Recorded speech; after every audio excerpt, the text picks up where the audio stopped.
안녕하세요. 김알TV입니다. 이번 시간은 경매 세 번째 시간입니다.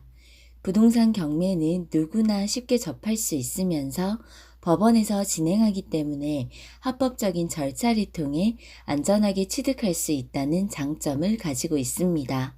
하지만 그 방법에 대해 정확하게 모르다 보니 절차가 어렵고 복잡하게만 느껴지는데요. 그래서 오늘은 이해하기 쉽게 부동산 경매 절차가 어떻게 진행되며 경매에 참여하는 방법도 알려드리겠습니다. 바로 시작하겠습니다. 먼저 부동산 경매는요, 하나의 매물을 두고 여러 사람이 참여해서 높은 가격을 제시하는 사람이 주인이 되는 거예요. 가장 높은 금액을 제시한 사람에게 판매하는 걸 말합니다. 우리가 시장 같은 곳에서 일상생활에서 보는 일반적인 경매와 판매되는 물건만 다를 뿐 큰 차이가 없어 보이지만 강제 집행의 성격을 갖고 있다는 점이 다르다고 생각하시면 됩니다. 먼저 경매 입찰 방법에는 크게 세 가지가 있습니다. 길, 기간, 그리고 호가, 총 세 가지 종류의 방법이 있습니다. 먼저 길 입찰은요, 가장 보편적인 방식으로 매각 기일에 출석해서 입찰표를 작성해서 제출하고 개찰하는 과정으로 진행됩니다. 이때 입찰표는 따로 정해진 장소에서 표를 작성한 후 집행관에게 제출하는 방식이고요. 개찰을 진행할 때 역시 입찰자가 참여한 상태에서 이뤄집니다. 그중 가장 높은 금액을 적어낸 사람을 매수자로 결정하게 됩니다. 즉, 매수 신고인으로 결정됩니다. 다음 두 번째 기간 입찰 방식은요, 일주일에서 한 달의 시간이 주어지는데요. 이때 입찰표에 금액을 적고 집행관에게 직접 제출하거나 혹은 등기 우편으로 제출한 후 매각기일에 개찰하는 과정으로 진행됩니다. 등기 우편으로 제출이 가능하기 때문에 굳이 현장에 직접 출석하지 않아도 됩니다. 다음 마지막으로 세 번째 호가 입찰은요, 입찰자가 지정된 날에 참석해서 매수 신청 금액을 서로 올려 부르는 방식입니다. 그렇기 때문에 현장에서 매수 신고인이 바로 결정되는 방식입니다. 하지만 현재 법원 부동산 분야에서는 이용되고 있지 않다는 점 참고해 주세요.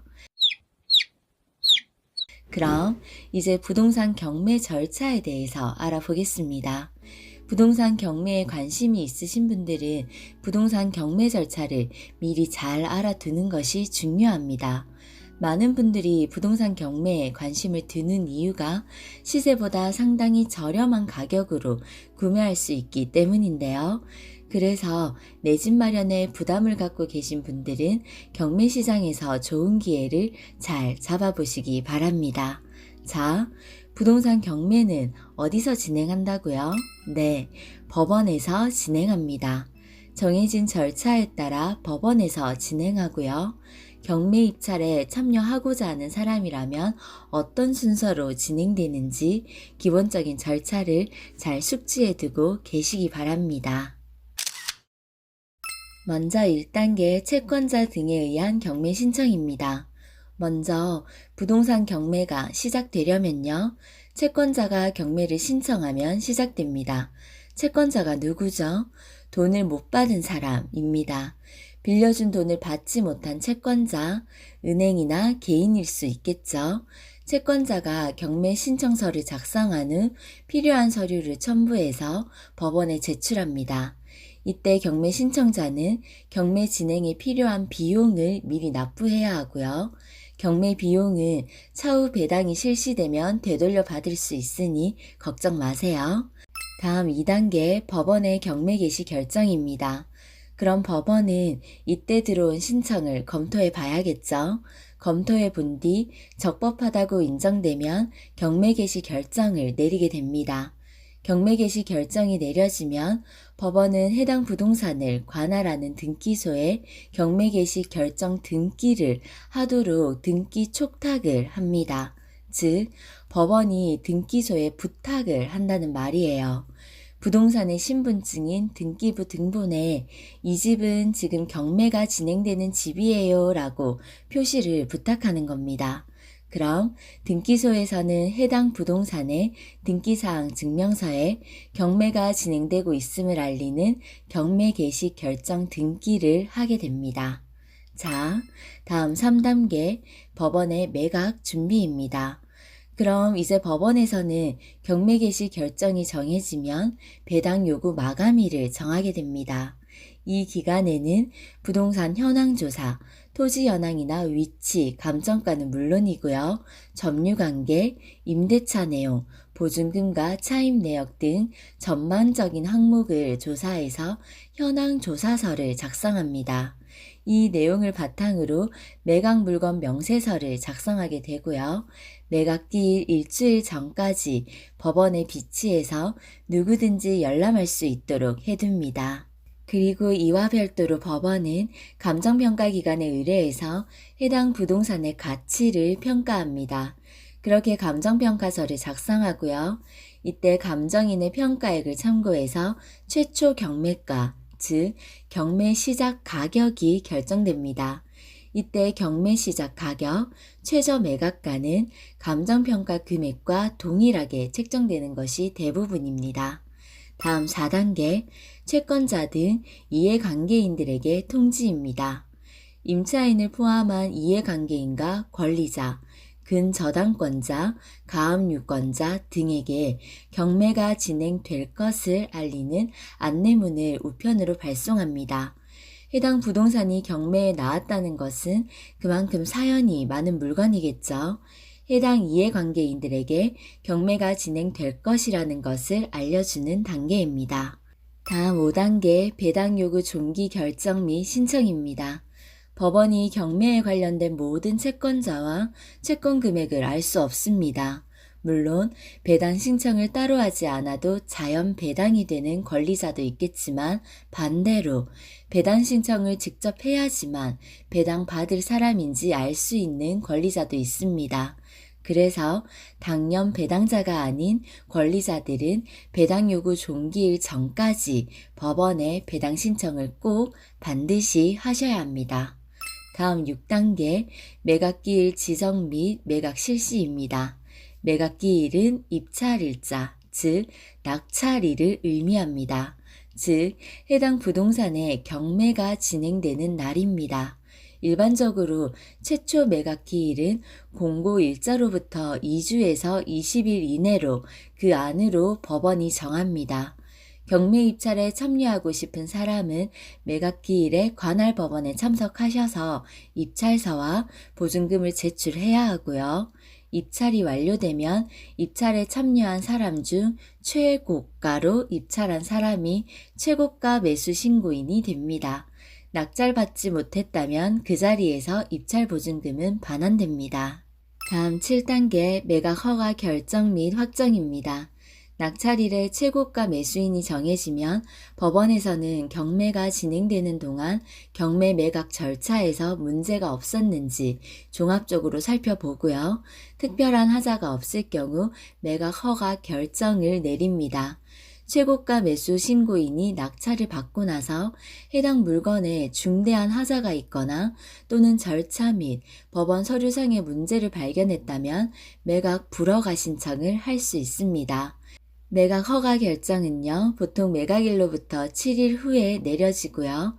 매각 허가 결정 후 일주일 이내에 이해관계인 중에서 이의가 있는 사람은 이의 신청 또는 즉시 항소를 할 수 있습니다.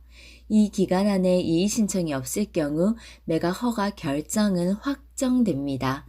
이때 최고가 매수 신고인의 지위는 이제 매수인, 매수자로 바뀝니다. 다음 8단계 잔금 납부와 소유권 이전 등기입니다. 매각 허가 결정이 확정된 후에는 매수인이 잔금을 모두 납부하면 소유권을 취득하게 됩니다. 이제 드디어 내 거가 되는 거죠. 법원에서는 잔금 납부 기일을 대개 4주 정도 줍니다. 잔금을 완납하면 따로 등기하지 않아도 민법 187조에 의해서 소유권을 취득하게 됩니다. 하지만 등기를 하지 않으면 처분할 수 없으니 꼭 등기하시고요. 자, 다음은 마지막 9단계 배당 기일입니다.